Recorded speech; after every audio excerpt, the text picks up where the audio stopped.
Manor farm নামক এক ইংরেজ খামার বাড়ির মালিক ছিল মিস্টার জোন্স। খামারের পশুদের সাথে বেশ বাজে আচরণ করত সে। তার অত্যাচারে অতিষ্ঠ হয়ে পশুরা সম্মিলিতভাবে বিদ্রোহ করার সিদ্ধান্ত নেয়। এ বিদ্রোহের মূল উদ্দেশ্য ছিল পশুদের উপর থেকে মানুষের শোষণের অবসান ঘটানো ও স্বাধীনতা লাভ। সফল হয় সে বিদ্রোহ। খামার ছেড়ে পালাতে বাধ্য হয় মিস্টার জোন্স। এরপর শুরুতে পশুরা বেশ ঐক্যবদ্ধভাবে কাজ করে এবং খামারে নতুন নতুন নিয়ম ও আদর্শ স্থাপন করে। সকল পশু সমান এমন নীতিও গ্রহণ করে তারা। কিন্তু কিছুদিনের মধ্যেই খামারের নেতৃত্বের জন্য প্রতিযোগিতা শুরু হয়। নেপোলিয়ন নামের এক শূকর কূটকৌশলের মাধ্যমে ক্ষমতা অধিকার করে একে একে সকল আদর্শ ও নিয়মগুলো পরিবর্তন করতে থাকে। এক পর্যায়ে দেখা যায় যে আদর্শকে ধারণ করে পশুরা জোন্সের বিরুদ্ধে বিদ্রোহ করেছিল, নেপোলিয়ন ও তার সহযোগী শূকররা সেই আদর্শের বিপরীত হয়ে গেছে। তারা পশুদেরকে মানুষের মতোই শোষণ করতে থাকে। পশুরা একেবারে হতাশ হয়ে পড়ে। তারা বুঝতে পারে বিপ্লবের মাধ্যমে শাসকের পরিবর্তন তারা করতে পেরেছে ঠিকই, কিন্তু তাদের ভাগ্যের কোনো পরিবর্তন হয়নি। ব্রিটিশ ঔপন্যাসিক জর্জ অরওয়েলের অ্যানিমাল ফার্ম বইয়ের কাহিনী সংক্ষেপ মোটামুটি এমনই। হ্যাঁ, নিতান্তই কাল্পনিক কাহিনী এটি।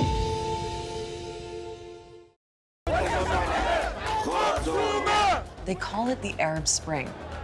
10 years ago, a fruit seller in a town in Tunisia set off a revolution. তবে আসুন এক সত্য ঘটনা শোনা যাক। স্নাতক পাশ করে কোনো চাকরি না পেয়ে স্থানীয় বাজারে সবজি বিক্রি করতেন তিউনিশিয়ার যুবক মোহাম্মদ বুয়াজিজি। 2010 সালের 17 ডিসেম্বর। সেদিন নারী পুলিশ ইন্সপেক্টর ফাইদা হামদির সঙ্গে কথা কাটাকাটি বেঁধে যায় বুয়াজিজির। ইন্সপেক্টরের চাহিদা অনুযায়ী ঘুষ দিতে না পারায় সকল পণ্যসহ বুয়াজিজির জীবিকার একমাত্র অবলম্বন ঠেলাগাড়িটি আটক করে নিয়ে যায় পুলিশ।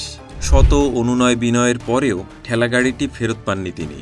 এর প্রতিবাদে সরকারি ভবনের গেটের সামনে নিজের গায়ে নিজেই আগুন ধরিয়ে দেন বুয়াজিজি।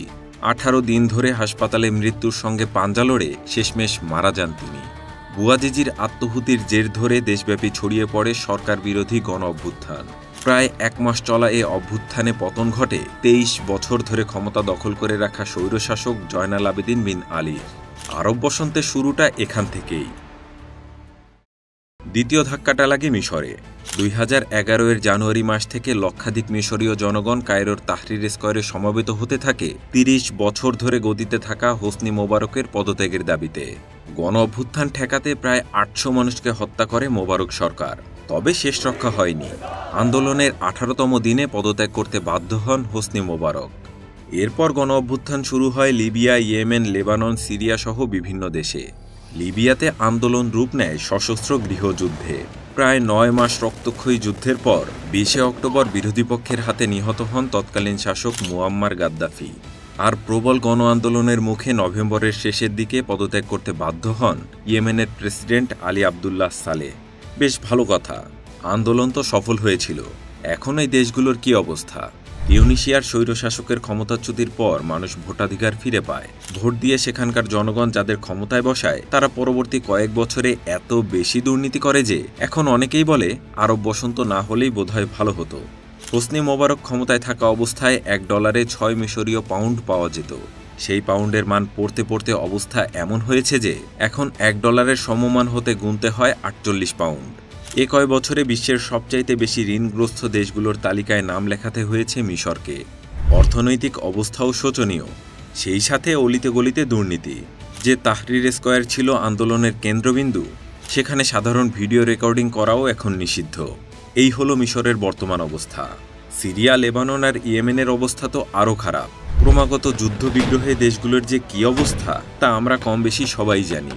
মোদ্দা কথা, ক্ষমতাবান শাসকদের রক্তচক্ষু উপেক্ষা করে যে আদর্শিক স্বপ্ন নিয়ে আরব বিশ্বের জনসাধারণ রাজপথে বুকে তাজা রক্ত ঢেলে দিয়েছিল, সে স্বপ্ন আজও স্বপ্নই রয়ে গেছে। তো এখন প্রশ্ন হলো, বাংলাদেশের সাম্প্রতিক গণ অভ্যুত্থান কি সফল হবে? ছাত্র জনতার নেতৃত্বে যে নতুন দিনের স্বপ্ন দেখছে বাংলার আপামর জনতা, আসবে কি সেই সুদিন? এই প্রশ্নের উত্তর পেতে প্রথমেই বর্তমান অন্তর্বর্তীকালীন সরকার নিয়ে একটু কথাবার্তা বলা যাক। ডক্টর ইউনূসের নেতৃত্বে গঠিত এই সরকারের কি কোনো সাংবিধানিক বৈধতা আছে? উত্তর হচ্ছে না। বাংলাদেশের বর্তমান সংবিধান অনুযায়ী জনগণের ভোটে নির্বাচিত সরকার ব্যতীত কারো ক্ষমতায় থাকার কোনো সুযোগ নেই। কেউ এই সরকারের বৈধতা চ্যালেঞ্জ করে রিট করলেই বেঁধে যাবে গণ্ডগোল। আবার দেখুন, এই সরকার গঠিত হয়েছে রাষ্ট্রপতির বিশেষ ক্ষমতা বলে সেনাপ্রধানের মধ্যস্থতায়। রাষ্ট্রপতিকে শাহাবুদ্দিন চুপ্পু সাহেব। তিনি শেখ হাসিনার আমলেই বাংলাদেশের রাষ্ট্রপতি হয়েছেন, আর সেনাপ্রধান ওয়াকারুজ্জামান তো শেখ হাসিনার ঘনিষ্ঠ আত্মীয়। যে কোনো মুহূর্তে এই সরকার ভেঙে দেওয়ার ক্ষমতাও কিন্তু রাষ্ট্রপতির আছে।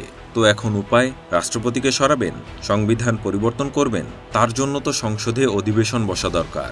জনগণের ভোটে নির্বাচিত সরকার ব্যতীত তো তা করবার জো নেই। বুঝতে পারছেন এই সরকারের ভিত কতটা নড়বড়ে?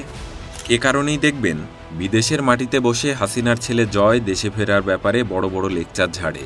তাছাড়া 15 বছরেরও বেশি সময় ধরে চলা আওয়ামী শাসনামলে প্রশাসনের সর্বস্তরে নজিরবিহীন দলীয়করণ হয়েছে। হাসিনার তাবেদারি করা বেশিরভাগ আমলা এখনও স্বপদে বেশ বহাল তবিয়াতেই আছেন। সরকারি চাকুরিদের বড় অংশই ছিল হাসিনার গোলাম। আপার পতনের পর থেকে তাদের উপরি ইনকামের রাস্তাও বন্ধ হয়ে আছে। কাড়ি কাড়ি ঘুষের টাকার গরমে 22,000 টাকা স্কেলের ওসি থাকতেন 25,000 টাকার ভাড়া বাসায়। লাইফস্টাইল ছিল রাজকীয়, কিন্তু হাসিনার আকস্মিক পলায়নে তাদের জীবনে নেমে এসেছে হাহাকার, কাজে দেখা দিয়েছে অনীহা। এমন হাজারো দুর্নীতিগ্রস্ত কর্মকর্তা আর কর্মচারী রয়েছে প্রশাসনের সকল স্তরে, যারা মনে প্রাণে হাসিনার প্রত্যাবর্তন চায়। এদের বিরুদ্ধে সরকারের তেমন কোনো কার্যকর পদক্ষেপও দেখা যাচ্ছে না। এইসব ফ্যাসিবাদের দোসররা যে ষড়যন্ত্র করে প্রতিবিপ্লব ঘটিয়ে এই গণ অভ্যুত্থানকে ব্যর্থ করার চেষ্টা করবে না, সে নিশ্চয়তা কে দিতে পারে? সাবেক প্রধান বিচারপতির যোগসাজশে জুডিশিয়ারি কু ঘটানোর চেষ্টা তো ইতিমধ্যেই হয়েছে। ভাড়াটে ডাকাত দিয়ে কিংবা আনসার ও সংখ্যালঘু আন্দোলনের মোড়কে আওয়ামী লীগের নেতাকর্মীরা দেশকে অস্থিতিশীল করার চেষ্টাও চালিয়েছে। গোপালগঞ্জে খোদ সেনাবাহিনীর উপরেই হামলা হয়েছে। সেই সাথে ওপারের দাদাদের হাপিত্যেশ তো আছেই। অনাদিকাল থেকেই আওয়ামী লীগের ভারত প্রীতির কথা সর্বজন বিদিত। এ কারণে ভারত বরাবরই নিজেদের স্বার্থে আওয়ামী লীগকে এদেশের গদিতে রাখতে চেয়েছে। ভারতীয় গোয়েন্দা সংস্থা রয়ের প্রত্যক্ষ সহায়তায় এতগুলো বছর এক প্রকার বিনা বাধায় স্বৈরশাসনের ছড়ি ঘুরিয়েছেন শেখ হাসিনা। দেশ ছেড়ে পালানোর পর আশ্রয়ও মিলেছে ওখানেই। ভারতে বসে সেখানকার শীর্ষস্থানীয় কর্তা ব্যক্তিদের সাথে তার নিয়মিত মিটিংয়ের কথাও শোনা গেছে। আর এসব মিটিংয়ের উদ্দেশ্য কি তা তো বলাই বাহুল্য। এমনকি উপদেষ্টাদের শপথ গ্রহণ অনুষ্ঠানেও আসেনি ভারতীয় হাইকমিশনার। সাম্প্রতিক ভয়াল বন্যায়ও ভারতের ছিল বিতর্কিত ভূমিকা। হাসিনার পতনের পর এদেশের সংখ্যালঘু ইস্যুতে বহির্বিশ্বের কাছে আমাদের ভাবমূর্তি নষ্ট করতে তাদের গণমাধ্যমগুলো কেমন অপপ্রচার চালিয়েছে তাও দেখেছি আমরা। অবশ্য পশ্চিমা বিশ্বে ডক্টর ইউনূসের ব্যাপক গ্রহণযোগ্যতা থাকার কারণে তাদের এসব অপপ্রচার ব্যর্থ হয়েছে। তবে পশ্চিমা সমর্থন পেতে গিয়ে যেন আমরা তাদের এজেন্ডা বাস্তবায়নের হাতিয়ার না হয়ে উঠি, সে ব্যাপারেও সজাগ থাকা জরুরি। তো যা বলছিলাম, এমন সংকটময় পরিস্থিতির মধ্যে আবার ভারতের মণিপুরে বেঁধেছে গোলমাল। স্বাধীনতা ঘোষণা করে বসেছে ওখানকার বিদ্রোহীরা, ফলে জল আরও ঘোলাটে হয়ে উঠছে। ওদিকে আমাদের পুলিশ এখনও পুরোপুরি স্বাভাবিক অবস্থায় ফিরতে পারেনি। বিভিন্ন থানা থেকে লুটকৃত অস্ত্র এখনও উদ্ধার হয়নি। বিভিন্ন গুরুত্বপূর্ণ স্থাপনা, পাবলিক ট্রান্সপোর্ট, সেন্সিটিভ এরিয়াগুলোর নিরাপত্তায় বড় ঘাটতি দেখা দিয়েছে। আইন প্রয়োগকারী সংস্থাগুলোর শক্ত অবস্থান না থাকায় অনেকেই অতি উৎসাহী হয়ে নিজের হাতে তুলে নিচ্ছে আইন, যা কখনোই কাম্য নয়। সিলেটের আদালতে মারধরের শিকার হয়ে সাবেক বিচারপতি মানিকের অন্ডকোষ ফেটে যাবার ঘটনায় হয়তো অনেকেরই হাসি পেয়েছে। তবে এ ধরনের ঘটনা কিন্তু দেশে আইনের শাসনের দুর্বলতাকেই নির্দেশ করে। সরকারকে প্রশ্নের মুখে ফেলতে এসব দুর্বলতার সুযোগ নিয়ে দেশকে আরও অস্থিতিশীল করে তুলতে পারে বিভিন্ন স্বার্থান্বেষী মহল। সরকারের কর্তা ব্যক্তিদের নিয়েও রয়েছে নানা বিতর্ক। ১/১১-র কুশীলবদের অনেকেই জায়গা পেয়েছেন ডক্টর ইউনূসের উপদেষ্টা পরিষদে। এনজিও সংশ্লিষ্ট লোকজনের আধিপত্য থাকায় কেউ কেউ একে এনজিও সরকারও বলছেন। তাছাড়া উপদেষ্টাদের বেশিরভাগেরই রাষ্ট্র পরিচালনার পূর্ব অভিজ্ঞতা নেই। এসব দুর্বলতার সুযোগ নিয়ে ফ্যাসিস্ট শক্তি আবারও মাথাচাড়া দিয়ে উঠতে পারে। আবার দেখুন, ক্ষমতা গ্রহণের 1 মাসেরও বেশি সময় অতিবাহিত হওয়ার পরও আহত ও নিহতদের পূর্ণাঙ্গ তালিকা এখনও প্রস্তুত করতে পারেনি সরকার। গণহত্যা, দুর্নীতিসহ বিভিন্ন অভিযোগে আওয়ামী লীগের নেতাকর্মীদের বিরুদ্ধে একদিকে মামলা হচ্ছে, অন্যদিকে সেনাবাহিনী আওয়ামী লীগের রাঘব বোয়ালদের আশ্রয় দিচ্ছে, দেশ ছেড়ে পালাতে সাহায্য করছে। আইনজীবী সারা হোসেন জানিয়েছেন, আওয়ামী লীগের নেতাকর্মীদের বিরুদ্ধে যেসব মামলা হচ্ছে তার অনেক মামলাই টিকবে না, এমনকি প্রথম ধাপই পার হবে না। তাহলে ব্যাপারটা কি দাঁড়ালো? সব মিলিয়ে সাধারণ ছাত্র জনতার রক্তক্ষয়ী আন্দোলন আদৌ সফল হবে কিনা, অন্তর্বর্তীকালীন সরকার সঠিক পথে হাঁটছে কিনা, এসব নিয়ে সংশয় থেকেই যায়। তবে দেশের সর্বস্তরের জনসাধারণের মতো আমরাও আশাবাদী, অচিরেই কেটে যাবে সব সংশয়। যে আলোর পথে যাত্রা করছি আমরা, সে আলো নিভবে না, নিভতে দিব না আমরা।